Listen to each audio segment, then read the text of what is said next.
Dan istiqomah itu pula ada istiqomah yang bil lisan, istiqomah bil jinan, dan istiqomah bil arkan.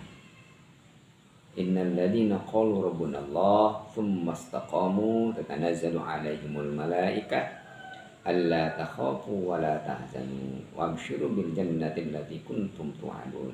Sungguhnya orang-orang yang berkata, berucap rabbunallah tsumma istaqamu, lalu dia istiqomah. Itu yang membedakan antara kita orang yang beriman dengan iblis gitu. Kita beriman kepada Allah, innal ladzina qalu rabbunallah. Iblis juga mengaku bahwa Tuhan itu Allah. Kata iblis, Tuhannya siapa? Ya Allah.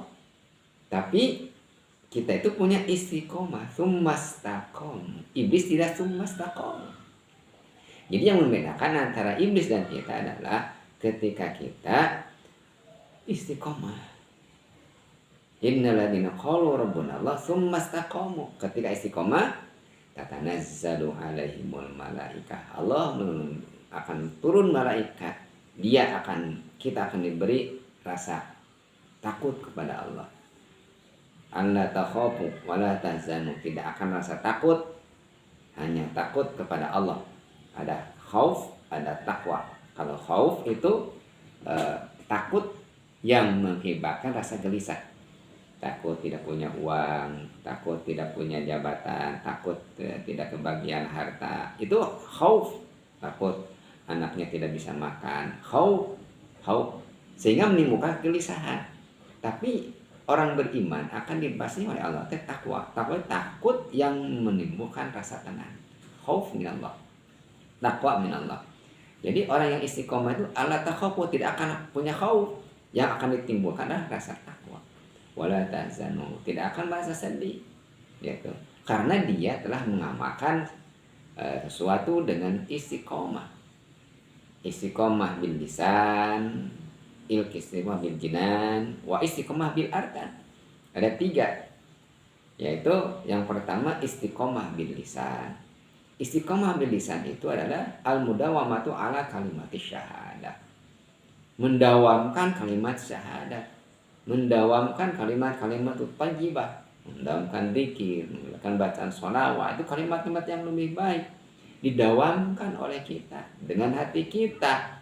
Bukan hanya dengan lisan kita, hati dan lisan. Ada yang mendawamkan dengan lisan ya, dalam zikir sehari-hari, itu bagus. Tapi bukan hanya dengan lisan, bisa juga dengan hati. Karena kita dianjurkan untuk mengingat Allah itu fadhkurullaha dzikran katsira. Berzikirlah kepada Allah sebanyak-banyaknya. Jadi setiap hari kita itu harus ingat kepada Allah, sehingga helaan napas kita itu penuh dengan zikir, dan itu harus dilatih. Bukan artinya kita harus berzikir dengan lisan, karena zikir lisan, zikir yang utama ya zikir hati. Walaupun lisan tidak berucap subhanallah, tidak berucap alhamdulillah, tidak berucap Allahu akbar, lisannya ngobrol sama orang seperti biasa, tapi hatinya gerak terus Allah Allah. Atau membaca sholawat, walaupun dia tidak membaca sholawat, lisannya ngobrol sama orang tapi hatinya terketuk. Allahumma shalli ala sayyidina Muhammad al-fatihil maghriqal khatim lima sabaqal hasira bil aqwal hadi ila siratikal mustaqim wa ala alihi qadimaradim. Dalam hatinya terus bergerak gitu. Jadi itu yang disebutnya istiqomah bil lisan. Istiqomah bil lisan, ucapannya diistiqomahkan dengan membaca kalimat-kalimat thayyibah.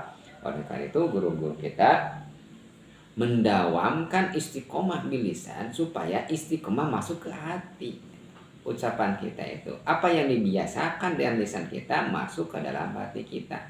Digedor terus hati kita supaya masuk, ucapan kita masuk ke dalam hati. Akhirnya dengan istiqomah bil lisan akan masuk ke dalam hati, maka akan menimbulkan al-istiqomah bil jinan. Al-istiqomah bil jinan itu istiqomah dengan hati. Apa istiqomah dengan hati? Istiqomah dengan hati itu al-mudawamatu ala sidqil iradah.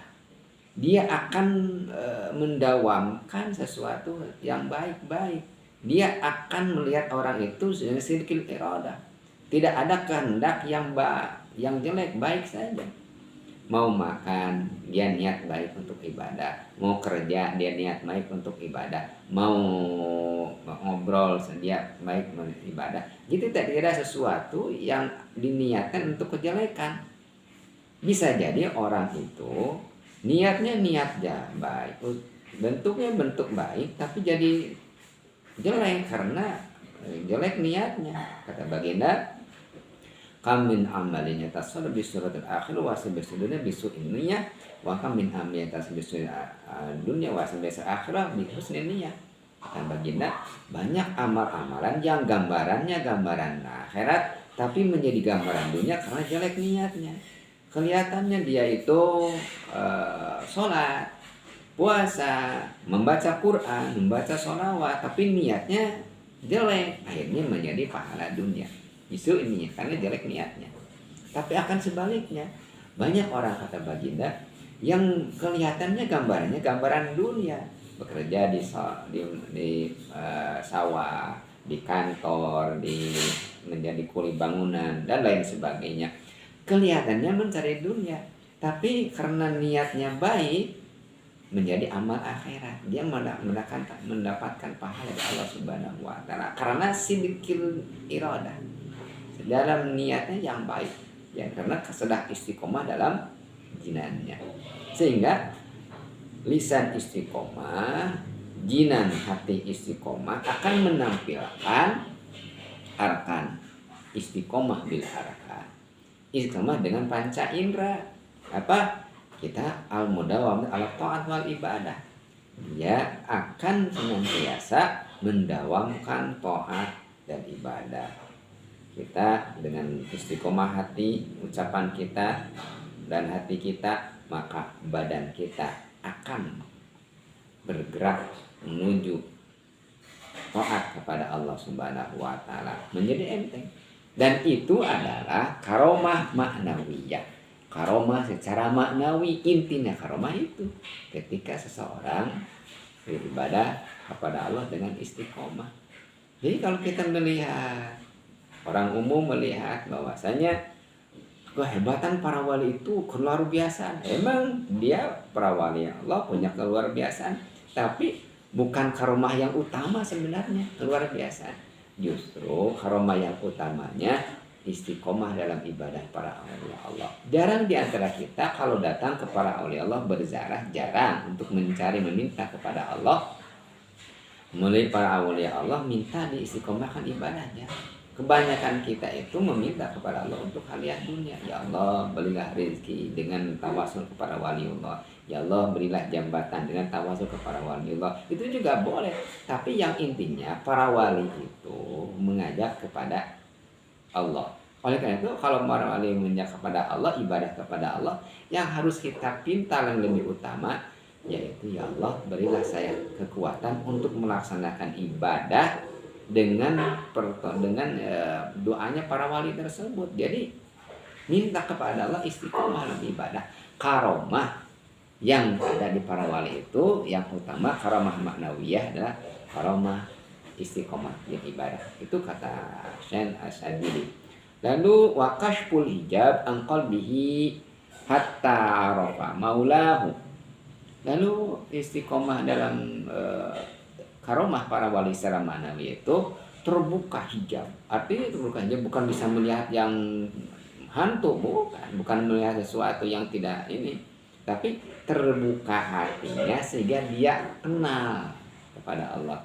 Bukan bisa melihat jin, bukan bisa melihat hantu dengan secara dohir, bukan itu. Bukan karomah manawiyah. Karomah manawiyah itu bisa melihat hatinya sehingga dia seolah melihat Allah. Arafa rabbahu. Dia hidupnya bisa melihat keagungan Allah. Atau kalau tidak bisa melihat Allah, dia akan senantiasa diperhatikan oleh Allah Subhanahu wa taala, sehingga orang tersebut akan terbina akhlaknya, akan terbina ucapannya dari sesuatu yang tidak baik. Ucapannya baik, tindakannya jadi baik, akhlaknya jadi baik, karena dia merasa diperhatikan oleh Allah Subhanahu wa taala. Itu istiqomah, terbuka hatinya. Wa kashful hijab an qalbi. Banyak orang yang melaksanakan ibadah tapi tidak baik artinya karena dia tidak merasa diperhatikan oleh Allah. Tapi kalau merasa diperhatikan oleh Allah, dia akan merubah akhlaknya dengan akhlak yang baik sebagaimana yang dicontohkan oleh baginda kita Nabi Muhammad SAW. Itu termasuk kepada karomah maknawiyah. Intinya karomah itu para awliya Allah karomah maknawiyah. Lalu wandur bin nafsi wadufuru bin nafsihi, kata Syekh Amir Sadili, karomah maknawiyah itu dia bisa menekan, dia bisa nafsunya. Ya, seorang manusia itu pasti punya nafsu, dan nafsu itu harus adalah fitrah manusia. Kalau manusia tidak punya nafsu, bagaimana bisa hidup? Karena hidup manusia itu berbeda dengan hewan, berbeda dengan malaikat. Manusia itu punya nafsu, dan nafsu itu harus ada, cuma harus dikendalikan nafsu itu. Nafsu itu banyak, bahkan yang lebih banyak nafsu baik daripada nafsu jelek. Jadi nafsu yang harus dikendalikan itu ketika kita ada nafsu jelek, yaitu nafsu ammarah, kita belokkan kepada nafsu yang baik, yaitu nafsu lawwamah, nafsu mutmainnah. Wama ubarun nafsi innan nafsa la ammaratun bisu. Tidak semua nafsu jelek, tapi kita harus bisa mengendalikan nafsu kita.